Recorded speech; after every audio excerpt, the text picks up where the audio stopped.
Hey, I've seen this one. This is a classic. 3వ తరగతి 4వ తరగతి 10th క్లాస్ అవ్వాలి, అది అడ్డం, పెద్ద అడ్డం అనమాట ఈ తల్లి బెంగ. ఇంకా ఆ 10th క్లాస్ కూడా అయిపోయింది అనుకోండి, ఇంటర్మీడియట్ ఎంసెట్లో సీట్ రావద్దు, లేకపోతే మరి అలాగే భవిష్యత్తు ఏముంది అసలు.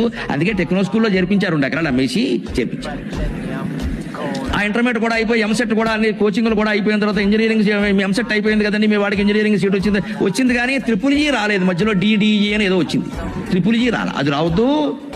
ట్రిపుల్ కూడా వచ్చేసింది కూడా బాగుందండి, మంచి సీట్ వచ్చిందంటే వచ్చిందండి, ఇంజనీరింగ్ అవ్వాలి కదండి, క్యాంపస్ ఇంటర్వ్యూ అవ్వాలి, ఉద్యోగం రావాలండి. అది క్యాంపస్ ఇంటర్వ్యూ కూడా అయ్యాక మన వాడు సెలెక్ట్ అయ్యాక వస్తే వచ్చింది కానండి, టీసీఎస్లో రాలేదండి, సిటీఎస్లో వచ్చింది.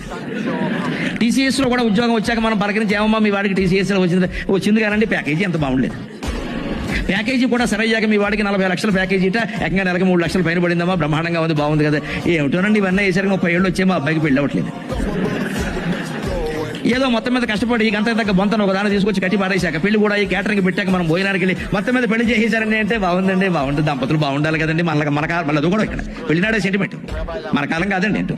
అందుకని వాళ్ళు కూడా బాగున్నాక 2 ఏళ్ళు కలిసాక 3 ఏళ్ళు అయ్యాక ఏమంటే మీ కొడుకు కోళ్ళు అంతా బాగున్నారంటే అంతా బాగానే ఉన్నారని ఏమిటో మా కోడలు నీళ్ళు వేసుకోలేదండి. ఇంకా అసలు ఈ అత్తగారు నీళ్ళు వేసుకోకుండా ఉంటే